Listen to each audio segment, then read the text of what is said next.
দর্শক শ্রোতারা দেখতে পাচ্ছেন পাবনা ডোর ইন্টেরিয়ার এই দরজার কালেকশনগুলো তৈরি করে কিন্তু আমরা ভিডিওগুলো সবসময় নিয়ে এসে থাকি।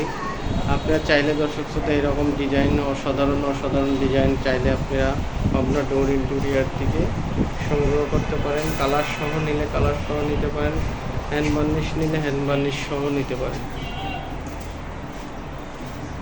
ডিপ পাল্লাগুলো দেখেন দর্শক শ্রোতা, সলিডের উপরে থেকে ডিজাইন, 2D ডিজাইন, 54 ধরনের ডিজাইনের প্রোডাক্ট লাগলে অবশ্যই দেওয়া যাবে ইনশাল্লাহ। আশা করি যে যেখান থেকে ভিডিও দেখবেন অবশ্যই ভিডিও দেখে লাইক কমেন্ট শেয়ার করে উৎসাহ করবেন। নতুন নতুন ভিডিও সবার আগে ইনশাল্লাহ পেয়ে থাকবেন।